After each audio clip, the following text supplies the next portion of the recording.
Hey everybody, welcome to Pop Culture Philosophers. I'm Rockin Robbie Billups, and today we're going to be talking about The DeathRay by Daniel Clowes.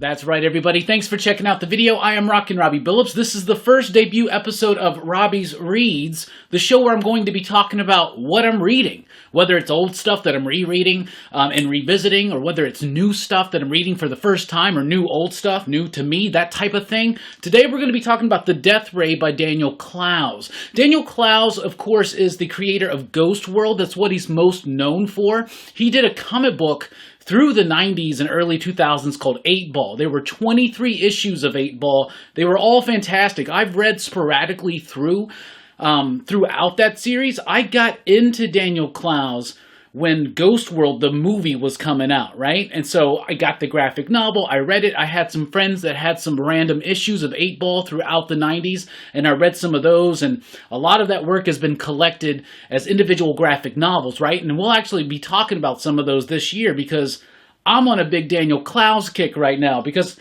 the final issue of 8 Ball, which I never read, issue 23, was this story called The DeathRay.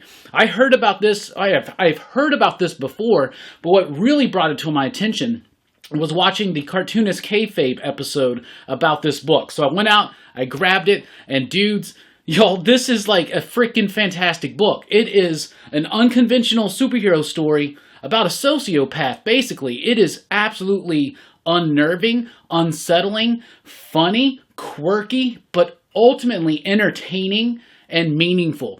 If you're familiar with Daniel Clowes' work, a lot of his characters are kind of unlikable. They're antisocial. They think the world's against them, but they themselves don't really give much for the world. And that's what this is. So it's about this kid named Andy, who is kind of bullied at school maybe a little bit, but he's just kind of a nobody. He's got a girlfriend, quote unquote, who like lives in another town that they're basically pen pals, and she stopped writing him. He's got this friend Louie. He's a not so good influence on Andy, but at the same time, there's a lot of varying shades to that character. So there's a lot of depth. There's a lot of resonating type stuff in this book.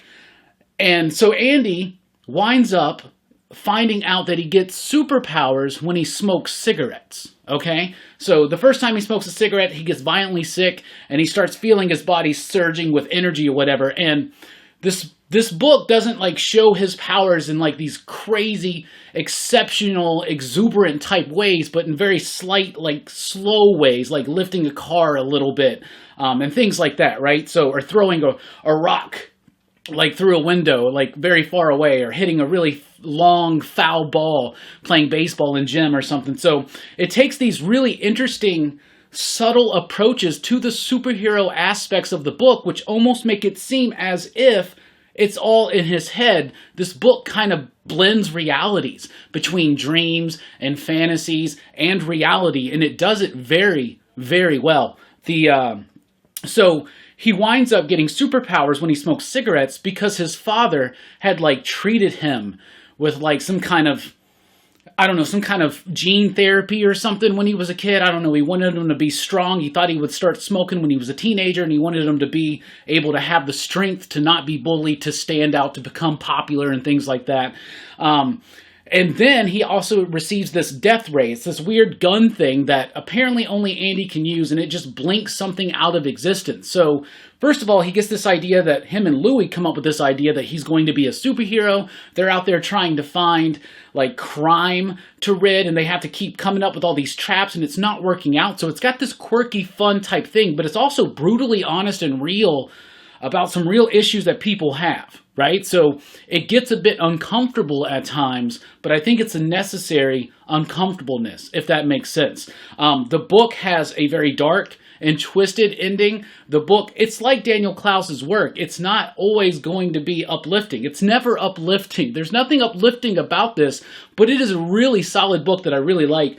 This edition from Drawn and Quarterly, which is a hardcover reprint, it's got this like matted, thick paper stock, and the coloring really pops on that one. As far as the artistic stuff goes, Art-wise, I think it's brilliant. It's not going to be necessarily to everybody's taste, but I absolutely freaking love it. Daniel Clowes has a really refined way of line work in storytelling. And in this book, what he's doing is he's formatting it like comic strips, like as if you were reading a newspaper with all the different comic strips on Sunday. So each chapter has its own title. Sometimes it has its own kind of structure visually and structure through the story. And so it's really interesting how all of it pieces together this overall narrative that is incredibly engrossing and absolutely slam bang powerful.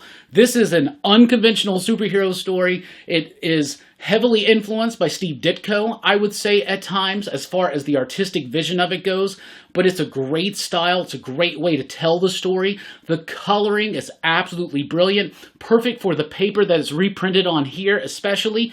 And the lettering. Daniel Clowes is doing such a top-notch job with the lettering here. Hand-drawn fonts and stuff like that. All the different titles that have to be used. It's really a tour de force as far as the entire spectrum of comic book creators, creationship. What? I don't even know what I'm saying, but from writing to art to colors to letters, everything about it is just tip-top, perfect shape. It's paced well. It's great. It's a brisk read. You can sit down in one sitting and check it out, and you'll be moved in some way or another, I will say. Highly recommend this book. I would give it 5 out of 5. You digs? This is a damn near perfect comic book. So I recommend The DeathRay by Daniel Clowes from Drawn and Quarterly, originally from 8 Ball, issue number 23. I think that was a Fantagraphics publication. Anyway, that's what I got for you this week. If you've read this book, if you've read other work from Daniel Clowes, what do you think about it? What are your favorites? Let us know in the comments down below. Let's keep this conversation going. Thank you so much for checking out the video. Please be sure to like, share, and subscribe, and join us over at popculturephilosophers.com for podcast blogs and a whole lot more. I've been Rockin Robbie Billups. Thanks for rocking with us. Keep on reading. Station. Pop, pop, boom.